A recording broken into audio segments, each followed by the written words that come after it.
మోకాళ్లలో గుజ్జును పెంచి నొప్పిని తగ్గించి సర్జరీని దూరం చేసే ఫ్రీడమ్ వాక్. నమస్తే, నేను Keshav. Welcome to Suman TV. ఆంధ్రప్రదేశ్లో ఎవరు ప్రభుత్వాన్ని ఏర్పాటు చేయబోతున్నారనే అంశంపైన సర్వత్రా ఆసక్తి నెలకొని ఉంది. ఈ నేపథ్యంలోనే అనేక సర్వేలు ఒక్కొక్కరు ఒక్కొక్క విధంగా జడ్జిమెంట్ ఇస్తున్నటువంటి పరిస్థితి. జూన్ 1వ తేదీన ఎగ్జిట్ పోల్ రిజల్ట్స్ వచ్చేటువంటి ఛాన్సెస్ ఉన్నాయి. దాంతోపాటు జూన్ 4వ తేదీన అసలు సిసలు రిజల్ట్స్ వస్తాయి. అలానే ఏపీలో సర్వేలు చేయడంలో కేకే సర్వేస్ సంస్థ గతంలో ఇచ్చినటువంటి ట్రాక్ రికార్డు ప్రకారం చూస్తే ఈసారి ఎటువంటి ఫలితాలు రాబోతున్నాయనేటువంటి అంశాలపైన అంచనాలు వేసింది. ఈ క్రమంలోనే వివిధ జిల్లాలకు సంబంధించినటువంటి రిపోర్ట్స్ని మనం ప్రజెంట్ చేస్తున్నాం. ఈ నేపథ్యంలో ఇప్పుడు రాయలసీమ జిల్లాల్లో పరిస్థితి ఏ విధంగా ఉంది, ప్రధానంగా రాయలసీమ గడపగా భావించే కడప పరిస్థితి ఏంటి, ఈ అంశాలను విశ్లేషించేటువంటి ప్రయత్నం చేద్దాం. మనతో పాటు కేకే సర్వేస్ ఫౌండర్ కేకే ఉన్నారు. కేకే, నమస్తే. Thank you. ఇప్పుడు ఉన్నటువంటి పరిస్థితుల్లో రాయలసీమ అనగానే జగన్మోహన్ రెడ్డి గారికి చాలా పట్టు ఉన్నటువంటి ప్రాంతం. అలానే 52 నియోజకవర్గాలు, ఆయన 3 రాజధానులు అనేటువంటి పాలసీ దగ్గర నుంచి చాలా విషయాల్లో ఉత్తరాంధ్ర, ఇటు రాయలసీమ ఈ రెండింటిని బ్యాలెన్స్ చేసుకునే ప్రయత్నాలు ఎక్కువగా చేశారనేది చర్చ. సో ఇప్పుడు అసలు ఎలా ఉంది ఆయన సొంత జిల్లాలో పరిస్థితి? మీరు రాయలసీమ స్టార్ట్ చేసినప్పుడే మొదటగా స్టార్ట్ చేసినటువంటి ఎక్స్ప్లెనేషన్ కరెక్ట్ సార్. ఎందుకంటే గడప పవన్ కడపగా మారినట్లుగా రాయలసీమలో కడప అనేది గడపగా మారింది వైఎస్ఆర్సీపీకి. అక్కడి నుంచే దానికి మనకు విజయం 100% లాస్ట్ టైం వచ్చినట్టు 100కి 100 కంప్లీట్ పర్సంటేజ్ 10 out of 10 వచ్చినాయి. కడప మీకు నెల్లూరులో 10 out of 10 వచ్చాయి.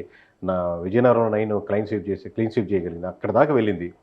సో ఆ గడప ఇప్పుడు ఎలా ఉందో మనం డిస్కస్ చేద్దాం సార్. సో గడపలో మొత్తం అసలు ఏమేమి నియోజకవర్గాలు ఉన్నాయి, వాటి పరిస్థితి? ఎందుకంటే లాస్ట్ టైం రిపోర్ట్ మనం చూస్తే కనుక మొత్తం ఈ బ్లూ ఏరియా మొత్తం కూడా ఇది రాయలసీమ. రాయలసీమలో కేవలం 3 నియోజకవర్గాలు మాత్రమే టీడీపీ కోటాలోకి వెళ్ళింది. అది ఒకటి చంద్రబాబు నాయుడు గారు, 2 బాలకృష్ణ గారు, 3 ఉరవకొండ పయ్యవల కేసు. 3 తప్పితే మిగతా అన్ని కూడా స్వీప్ అయిపోయినటువంటి నియోజకవర్గాలు.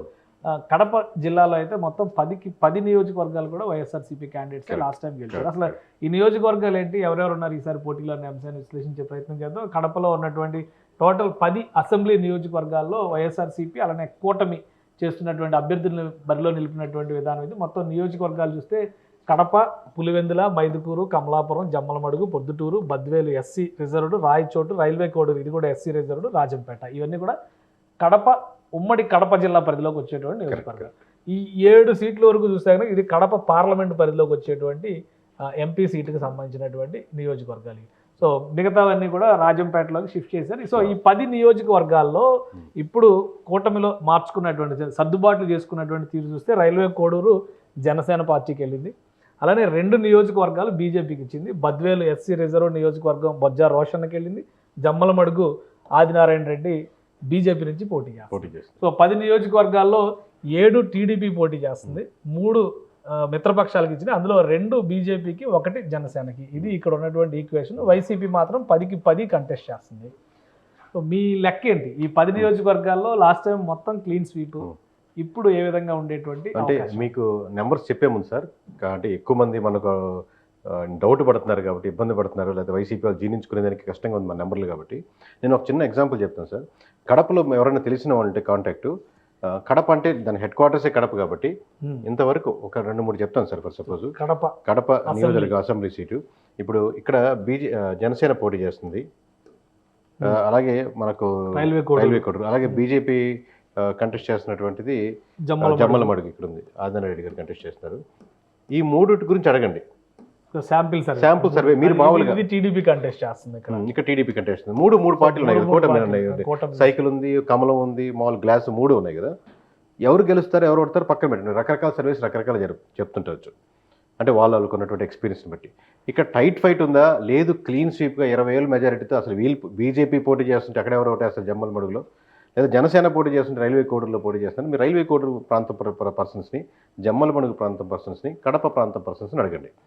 మీకు టైట్ ఫైట్ ఉంది అనుకోండి, లెట్స్ మా 3 కూడా వైసీపీ గెలిచేయచ్చు, లెట్స్ పక్కన పెడదాం. బట్ టైట్ ఫైట్ దాకా తెచ్చుకోగలుగుతుందంటే, అంటే కూటమి ఎంతవరకు కడప జిల్లా గడప వరకు ముంగిటి వరకు వచ్చిందంటే, అంటే ఆల్మోస్ట్ మనకు వరదలు వచ్చినప్పుడు మనకు నీళ్ళు మునుగుతాయి చూడండి సార్, మనకు ఈ గడప వరకు వచ్చినట్టు అంతవరకు వచ్చిన ప్రభావం ఉందా లేదని మీకు అర్థం అవుతుంది ఓవరాల్గా. కానీ ఇంకోటి అంటే ఇదే జిల్లాలో ఇప్పుడు షర్మిల ఫ్యాక్టర్, ఎందుకంటే ఎక్కువ శాతం ఉండేది షర్మిల ప్రభావం ఈ జిల్లాలోనే అనేటువంటి చర్చ ఉంది. అలానే అసెంబ్లీస్లో కూడా కాంగ్రెస్ పార్టీ అన్ని నియోజకవర్గాలు ఆల్మోస్ట్ పెట్టింది 109 నియోజకవర్గాలు దగ్గర దగ్గర 140 నియోజకవర్గాల మీద పోటీ చేసి 25 నియోజకవర్గాలు మిత్రపక్షాలకు ఇచ్చినట్టుగా ఉంది. సో ఓవరాల్గా చూస్తే ఈ జిల్లాలోనే ఎక్కువ కాంగ్రెస్ ఎఫెక్ట్ ఉంటుంది. ఎక్కువ కాంగ్రెస్ ఉంది. మామూలుగా మొత్తం స్టేట్ వైజ్గా కూడా ఒక 3-4 నియోజకవర్గాలు 10,000 పైన తెచ్చుకునే క్యాండిడేట్లు ఉన్నారు అనుకుందాం సార్. ఒక 3-4% ఉన్నారు.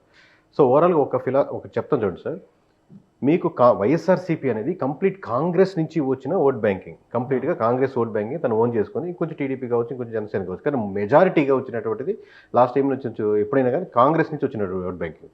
ఇప్పుడు ఇండిపెండెంట్ క్యాండిడేట్లు కానీ లేకపోతే కాంగ్రెస్ తరపు నుంచి పోటీ చేస్తున్నటువంటి వారు కానీ షర్మిల గారు కానివ్వండి, వీళ్ళు ఖచ్చితంగా ఓట్ బ్యాంకింగ్ టీడీపీకే ఉంటుంది. ఆబ్వియస్గా 35% కోర్ ఓట్ బ్యాంకింగ్ ఉందనుకోండి. అంటే జగన్మోహన్ రెడ్డి గారు నచ్చక ఓట్ బ్యాంకింగ్ టర్న్ చేస్తుంది కదా, నేను కోర్ చంద్రబాబు అభిమాని, పవన్ కళ్యాణ్ అభిమాని అనుకుని వీళ్ళ ఓట్ బ్యాంకింగ్ ఉంటుంది. కానీ ఎవరైతే కాంగ్రెస్ తెచ్చుకునే ఓట్ బ్యాంకింగ్లో 170% వరకు ఆ 10,000 కావచ్చు, 20,000 కావచ్చు, 30,000 కావచ్చు, అది వైఎస్ఆర్సీపీ నుంచి తెచ్చుకునే ఓట్ బ్యాంకింగ్ ఎక్కువ ఉంటుంది. అట్లా చెప్తే ఇండివిజువల్గా వాళ్ళకున్న క్యాలిబరు లేకపోతే ఉన్నటువంటి తిరిగినటువంటి స్ట్రక్చర్ వాళ్ళలో ఇంకో 30% రావచ్చు. బట్ షర్మిల గారు కాంగ్రెస్ గవర్నమెంట్ పార్టీ ఏది తెచ్చుకున్నా కానీ most of the vote banking is from the YSRCP. So Sharmila గారు ఆ చీలిక ఎక్కువ ఉంటుంది. అట్ ది సేమ్ టైం ఇప్పుడు జగన్మోహన్ రెడ్డి గారు నా మొహం చూసి ఓటు ఇవ్వమన్నారు. ఆబ్వియస్లీ అది 100% కరెక్ట్. సో ఇక్కడ పార్లమెంటు షర్మిల గారు కంటెస్ట్ చేస్తున్నారు కాబట్టి పార్లమెంట్ సీట్లో ఇప్పుడు జగన్మోహన్ రెడ్డి గారు కంటెస్ట్ చేయట్లేదు కదా, వైఎస్ఆర్సీపీ కంటెస్ట్ చేస్తుంది. సో ఆబ్వియస్గా అసెంబ్లీ సీట్లు ఖచ్చితంగా నేను వైఎస్ఆర్సీపీ అభిమాన్ని, నేను వైఎస్ఆర్సీపీకే వేస్తాను, జగన్మోహన్ రెడ్డి ఫేస్ చూసి వేస్తాను కాబట్టి జగన్మోహన్ రెడ్డి గారికి వైఎస్ఆర్సీపీ గుద్దేస్తాను అనుకోండి.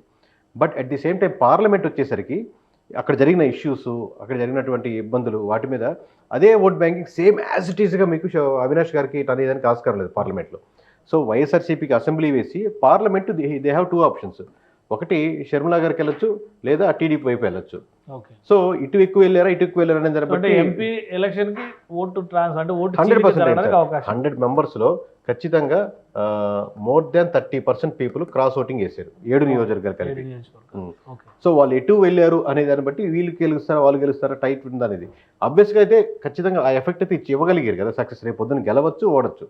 ఓకే, కానీ ఓవరాల్గా ఇప్పుడున్న నియోజకవర్గాల్లో ఇప్పుడు వివేకానంద రెడ్డి గారి హత్య కేసు కడప జిల్లాలో ఎక్కువ ప్రచారం. ఎక్కడ ఎఫెక్ట్ ఉండొచ్చు? ఆయన సొంత నియోజకవర్గం జమ్మలమడుగులో కానీ, జగన్ గారి సొంత నియోజకవర్గం పులివెందుల్లో కానీ, కడప, మైదుకూరు కానీ, కమలాపురం కానీ, ఇవన్నీ కూడా ఆనుకుని ఉండేది. సో ఎక్కడ ఎక్కువ ప్రభావం ఉండొచ్చు, లేదా ఓవరాల్ గా పార్లమెంట్ మీద పడుతుంది సార్. ఎందుకంటే మనకు దగ్గర ఉంది మామూలు జిల్లా వ్యాప్తంగా వాళ్ళకి ఆబ్వియస్గా ఆయనకి బాగా కనెక్టెడ్ ఉన్నాడు కాబట్టి ఆ సెన్స్ మామూలు మనం వీడియోలో చూస్తాం. వాళ్ళు ఇంకా లోకల్గా జరిగినటువంటి ఈ స్కూల్ ఓపెన్ ఆయనే చేశారు, ఇక్కడ ఆయన చేశారు, లేదా ఇక్కడ వీళ్ళంతా బాగున్నారు, కుటుంబం గురించి ఎక్కువ మాట్లాడుకుంటారు. మనకు సోషల్ మీడియాలో ఎక్కడో శ్రీకాకుళంలో కూడా చూస్తుంటారు అంశం గురించి. బట్ అక్కడ లోకల్గా ఉన్న కనెక్టెడ్ ఉంటారు. మీ పెద్దలతో బాగా క్లోజ్గా ఉన్నారు, మీ అబ్బాయితో పాటు ఇక్కడికి వచ్చారు అని ఆయననే కాదు, అది నా షర్మిల గురించి కానీ కావచ్చు, జగన్మోహన్ రెడ్డి గారి గురించి క్లోజ్ కనెక్షన్స్ ఎక్కువ ఉంటాయి. సో ఒక ఇష్యూ వాళ్ళ ఫ్యామిలీస్ వచ్చినప్పుడు ఎక్కువ ఎఫెక్టెడ్ అనేది కడప పార్లమెంటే జరుగుద్ది, ఓటింగ్ పరంగా మాట్లాడుకోవాలంటే. రైట్, మీరు జనసేన ప్రస్తావన చేశారు కాబట్టి ఏంటి ఎలా ఉండొచ్చు బీజేపీ జనసేన సీట్ల విషయంలో ఎలా ఉండొచ్చు? అదే సార్ మీరు చెప్పేది, ఇవి గెలుస్తారా ఓడతారనేది మన పోస్ట్ పోల్ సాయంత్రం 5 గంటలకు కన్ఫామ్గా చెప్తాం, నెంబర్తో పాటు సింగిల్ నెంబర్. బట్ ఇక్కడ టైట్ ఫైట్ వరకు వచ్చాయి అంటే దట్ మీన్స్ టైట్ ఫైట్ లో అయినా మీరు కొన్ని నంబర్స్ చెప్తున్నారు కదా, టైట్ ఫైట్ లో ఇప్పుడు మొత్తం ఎవరికి ఏది అనుకూలంగా ఉంది చెప్పండి. ఓవరాల్ గా 10 నియోజకవర్గాలు సార్ ఖచ్చితంగా కాన్ఫిడెంట్ గా మన ప్రీ పోల్ లో చెప్పిన నెంబర్ యాజ్ ఇట్ ఈజ్ చెప్పండి, ఇప్పుడు ఏం మార్చట్లేదు. 1 సీటు మాత్రమే టీడీపీకి ఇది కన్ఫామ్ సీట్ అని మనకు ప్రీ పోల్లో కనపడింది. ఒకే ఒక సీట్ అని కనపడుతుంది. అలాగే మనకు వైఎస్ఆర్సీపీకి ఖచ్చితంగా 6 సీట్లు కన్ఫామ్గా చెప్పాం సార్. అప్పుడు ఇది ప్రీ పోల్ డేటా చెప్తుంది, ఇప్పుడు పోస్ట్ పోల్ చేసిన డేటా కదా, మార్చి చెప్పలేదు. సో మనకు టఫ్ ఫైట్ ఉన్న నియోజకవర్గాలు 3 చెప్పాం సార్. ఇది ప్రీ పోల్ ప్రకారంగా చెప్తున్న డేటా. రేపు పొద్దున పోస్ట్ పోల్ అటు ఇటు మారితే మనం అనే కాదు. సో ప్రీ పోల్లో మనం చెప్పిన నెంబర్ ఇది సార్. 1 కాన్ఫిడెంట్గా, ఎందుకంటే ప్రీ పోల్ వరకు కాన్ఫిడెంట్గా టీడీపీ కనపడిన సీట్ ఒకటే ఉంది ఆ టైంలో. 6 కన్ఫామ్గా వైఎస్ఆర్సీపీ గెలుచుకునే కాదు. టీడీపీ కన్ఫామ్ గా అనుకునే సీట్ ఏంది? ఒకటే ఏదని చెప్పొచ్చా? ఇప్పుడు చాలా ఉన్నాయి సార్, ఇప్పుడు చాలా ఉన్నాయి. ఇప్పుడు మీరు కడపలో రేపు చెప్పబోయే నెంబరు, కడప కానీ మొత్తం రాయలసీమలో కానీ ఆ సింగిల్ నెంబరు రాష్ట్రం కొంచెం షాక్గా ఉండేటట్టే ఉంటుంది. అదే రిజల్ట్ వస్తుందని మేము, ఎందుకంటే ఇంత ఎక్స్పీరియన్స్తో చెప్తున్నాం కాబట్టి కాన్ఫిడెంట్గా ఉన్నామండి.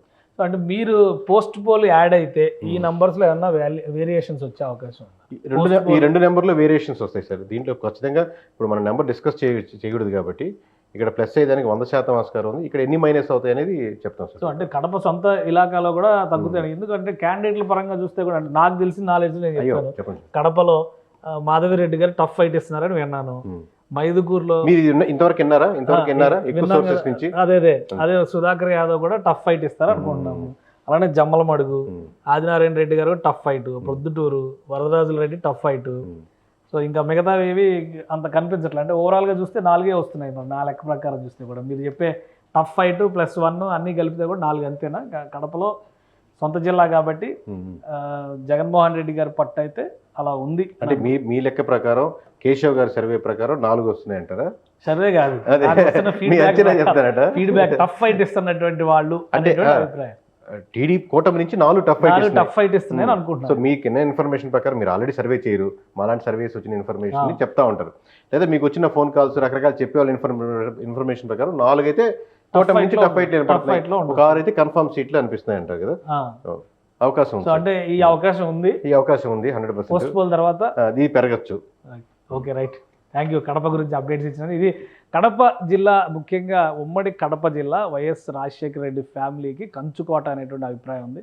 కడప పార్లమెంట్ని ఇప్పటికీ 30 ఏళ్లుగా వైఎస్ఆర్ ఫ్యామిలీ చేతిలోనే ఉన్నటువంటి పరిస్థితి. ఈసారి మాత్రం ఒక టఫ్ ఫైట్ ఉండబోతోంది అనేటువంటి సంకేతాలు ఉన్నాయి. కేకే సర్వేస్లో కూడా ఇదే ఫ్యాక్టర్ బయటకు వచ్చింది. జగన్మోహన్ రెడ్డి గారు సొంత జిల్లాలో ఎంత పట్టు నిలుపుకోబోతున్నారనే చర్చ ఇప్పుడు ఆసక్తికరంగా మారుతుంది. ఈ సర్వే కానీ ఈ డేటా కానీ మొత్తం కూడా కేకే సంస్థ నిర్వహించినటువంటి డేటా ద్వారా వచ్చిన సమాచారం, గత ఎన్నికల సమయంలో వాళ్ళు ఇచ్చినటువంటి ఫలితాలు, వాటి ఆధారంగా వేసినటువంటి అంచనాలు. కాబట్టి 1వ తేదీన ఒక పర్ఫెక్ట్ ఎగ్జిట్ పోల్ రిపోర్ట్ వస్తుంది. ఆ రిపోర్టు ఎంతవరకు అసలు సిసలు రిజల్ట్తో, అంటే జూన్ 4వ తేదీన రాబోయేటువంటి రిజల్ట్తో మ్యాచ్ అవుతుందో మనం చూద్దాం. ప్రజల్లో ఉన్నటువంటి ఆసక్తి మేరకు మాత్రమే సుమన్ టీవీ ఈ డేటాని ప్రజల ముందర ప్రజెంట్ చేసేటువంటి ప్రయత్నం చేస్తుంది. ఇది గమనించగలరు. ఇది special discussion. Keep watching. Suman టీవీలో మీ పర్సనల్ అండ్ బిజినెస్ ప్రమోషన్స్ కోసం కింది నెంబర్కి కాంటాక్ట్ చేయండి.